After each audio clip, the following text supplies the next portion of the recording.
For our top international story this hour, let's take a look at renewed criticism of former UK Prime Minister Tony Blair.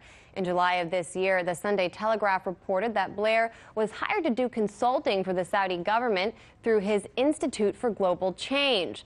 The price for Blair's ingenious advice, $11.8 million. Yes, the Saudis apparently selected Blair to advise Crown Prince Mohammed bin Salman's modernization program.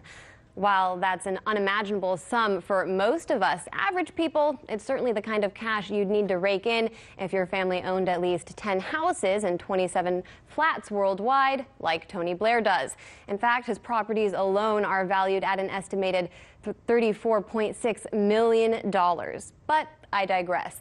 The point is, since the Saudis were accused of murdering Washington Post contributor Jamal Khashoggi in their Istanbul consulate, citizens and politicians alike have called on Blair to scrap the deal and to even return his money to the kingdom. When asked about Khashoggi's killing earlier this month, he described the situation as, quote, extremely troubling, however added, I know the Saudi government have issued a very strong denial, but the thing has to be properly investigated and explained. More recently, a spokesperson for Blair's Institute told Business Insider, quote, we have nothing further to add to what Mr. Blair has said previously. This led Labour MP Lloyd Russell Moyle to tell the outlet, quote, if Mr. Blair doesn't see the light and continues to accept money from the Saudis, then I think his moral integrity is in ruins. Fellow Labour Party parliamentarian Chris Williamson accused on Twitter, or rather added on Twitter, quote, in view of the grisly allegations, it would seem appropriate for the Tony Blair Institute to return the donations from Saudi Arabia. While the moral decision in this case may be obvious to some, let's recall the fact that Blair has always struggled to admit mistakes. Do you ever feel sometimes that perhaps you have blood in your hands? No, I feel that I took a decision that was incredibly difficult. There were no lies. Parliament and Cabinet were not misled. There was no secret commitment to war. Would you do it tomorrow with the same information? I know it's a bit of a punitive question. Well, it is like really, because it's a hypothetical question. I know it is. But I do not think it is fair or accurate to criticise the armed forces, the intelligence services, or the civil service. In answer to the question, do I still believe in the light of what we know now that Saddam was a threat? Yes. Can I just say, actually, on the record, what he said about Iraq and JP Morgan is completely and totally untrue. I've never had a discussion with them about that.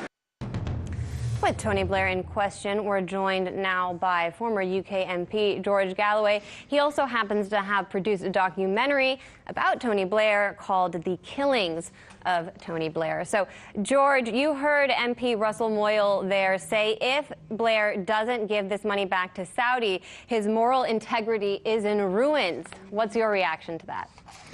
Well, he's a moral ruin long ago, and in the clip you just showed, it's like the portrait of Dorian Gray. It's written all over his face and increasingly even in his voice. When you cause the death of 1 million people and climbing, when you are the begetter of ISIS, when you have cascaded Al-Qaeda and ISIS all over the world, when everything you said turned out to be untrue, and everything your enemies said turned out to be correct, there's not much moral integrity left.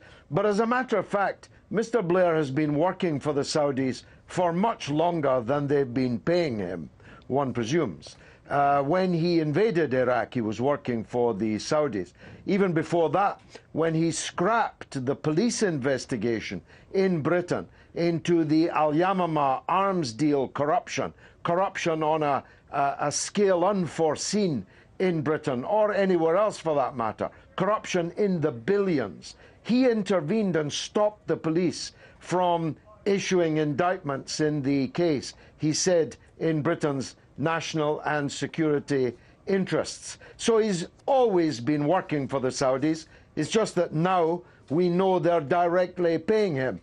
And the grand total of almost $12 million on an ongoing basis, by the way. But he previously was in an oil deal between a Saudi oil company owned by one of the royal family, and the government of China, which also netted him many millions of dollars, something like $10 million. So he's making it large. His total worth is now £100 million. That's about $150 million. And for a man who was supposedly the leader of the Labour Party, right, all of that doesn't leave much room for morals.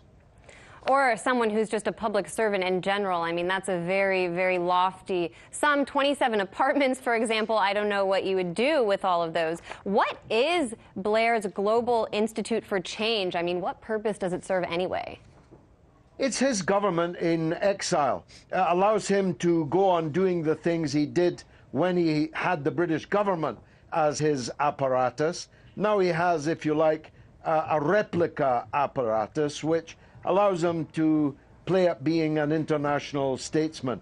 You'll recall that when he left Downing Street, he went on to become the peace envoy to the Middle East, the worst appointment since Caligula made his horse proconsul of Rome. Everything got much worse.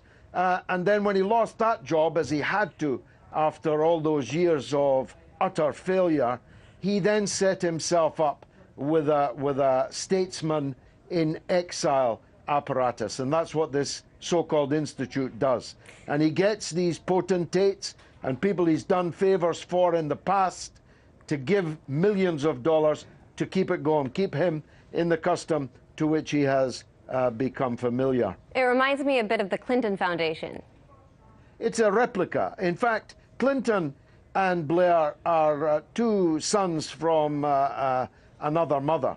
They are replicas of each other in their moral conduct, in their political centrism, triangulation, abandonment of the people who depended on them and for whom they were supposedly in business to look after. They really are twins, grotesque political Siamese twins.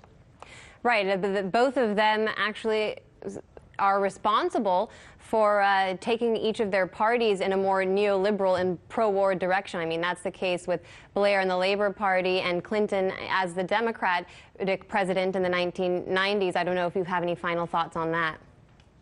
Yes, unbelievably, though, Blair transferred his effusive affection for Bill Clinton for George W. Bush. I mean, how that happened, only a psychiatrist could tell you. You could see what he had in common with Clinton. What he had in common with Bush is difficult to fathom, but it led him, the Labour Party, and much of the world over the cliff into the abyss. I suppose they're all representing the same interest then. Former UK MP George Galloway, thanks a lot. Hey YouTube, thanks for checking out our channel. We hope you enjoyed the video. We have tons of content for you just like this. For more of RT America's one-of-a-kind news and analysis, be sure to subscribe and never stop questioning more.